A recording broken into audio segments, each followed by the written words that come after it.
Alright fellas, so over the last few days we've seen Ryan Garcia be handed down a 1-year ban from boxing and have seen Devin Haney become technically undefeated again.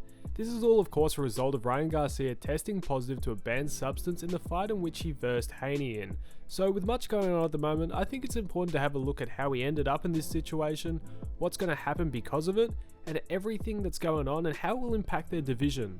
So let's get right into it. To just quickly summarise how he got here in the first place, so after Garcia's win against Devin Haney in April, he tested positive for ostarine, which is a banned substance, specifically in tests conducted both the day of and the day before his fight. Garcia of course denied all the allegations, turning the flames back on Haney, and he continued to deny the allegations over the last few months, turning the attention onto basically everything else, beefing with everyone and basically trying to sway away the public's attention. But as of late last week, the New York State Athletic Commission handed down a 1-year ban and made Garcia forfeit $1.2 million out of his purse and declared the fight a no contest. Now aside from the doping, it was reported that Garcia used IV bags to rehydrate before the fight, which is a huge no-no and is a common method to help dilute urine to avoid a positive test. Alongside this, he came in very much overweight for the fight, in which he did pay a penalty to Haney for, but overall not the best showing for Garcia. Do I think though that this ban or the removal of the win is justice and will do anything? No. I think really the damage is already done. Now what do I mean by that? For Haney, his market value leading to the fight wasn't high already, and after the loss it has plummeted his value. I like to watch Haney fight, but does he appeal to the casual? Well, not yet, and this loss has put him even further behind. This can be clearly seen through the purse bid for the WBC mandated Sandor-Martin fight, which I would have loved to see because I think Martin is one of the most underrated fighters in the division and would have loved to see him have a shot for the belt. Yet Top Rank was the only promotion which bid on this fight, winning it at $2.42 million, which would have been split between Martin and Haney, with Matchroom not even looking at putting in a bid for this fight, seeing it as not in their interests. Now Haney knows if he wants to get another big payday, he's going to have to chase those bigger fights, something he may not want to do coming off this loss, which exposed some serious vulnerabilities. He is a promotional free agent, meaning if he does vacate the belt to avoid this mandatory, hypothetically he could go anywhere. He already hit the jackpot earlier with his Kambosos fights being bankrolled by the Victorian state government, which earned him a big check. So after Liam Paro's upset win, I wouldn't be surprised to see him return down under. Other than the Paro fight, well, who else is there? Well, he could take a fight against Matias, but that could be too risky. He's definitely not going to go against a Teofimo Lopez or Pitbull Cruz because the money I don't think would be large enough for the risk that those fights pose. Really, I thought the Martin fight was the next best outing for him. Also, what does Ryan do in the meantime? Well, I think the next 12 months Ryan will really do what he does best, and that's a mix of party and clout chase. He has perfected a strategy of beefing with the right people to keep him in the public eye, and putting himself in positions where he's gonna be seen and making news because of it. Will he fall off in the 12 months of his ban? Absolutely not. All that this scandal has done has really made Ryan Garcia's reputation bigger. Did he do it the right way? Well, no, of course not. Missing weight and engaging in practices such as IV to get an edge is incredibly unprofessional, yet his antics have almost made him a household name.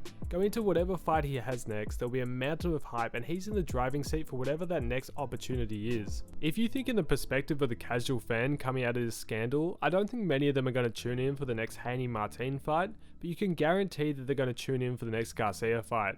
Because love it or hate it, he brings entertainment. You could love him and find him entertaining and that's why you're watching him, or hate him and think he's the worst thing for boxing. Yet either way, you're still going to be tuned in, hoping he either gets a knockout or gets knocked out. He has a ton of options on the table. Of course, one of them's the Haney rematch. The Tank rematch at 140 is also there, and potentially moving up to 147 and going against, say, Errol Spence.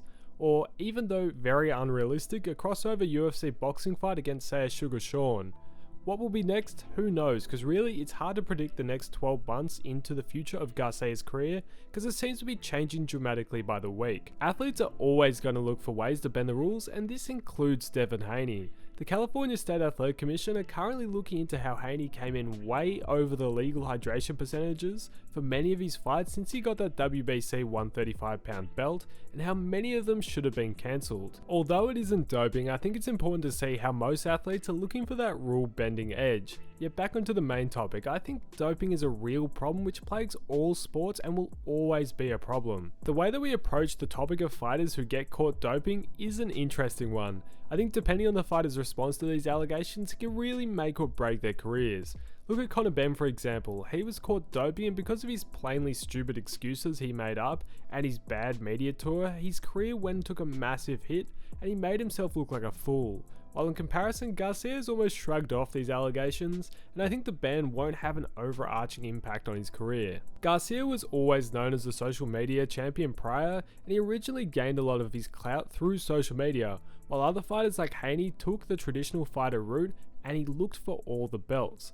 Garcia knew that all along, as long as he competed at that top level, being more popular on social media is going to turn him into a bigger star. It's a tale as old as time. Some of the best fighters which have ever lived aren't household names and you probably don't know who they are, whilst others who either preach that they're the best or pulled off the most outlandish stunts have lived the test of time. Am I saying that Garcia is going to be remembered fondly in decades to come?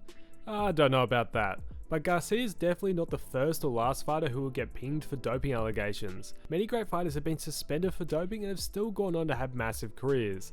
Just to name a few who've got done for doping include fighters such as Roy Jones Jr., Shane Mosley, James Toney, and even Canelo Alvarez. For all the talk about retirement from both camps, Garcia will return in 12 months for a huge payday and most likely a huge fight, whilst Haney has a much more complicated return and path back to the bigger fights if the Garcia match doesn't materialise. But now I want to hear what you think of this whole scandal, Haney, Garcia, and what you think about the doping problem we currently have in boxing.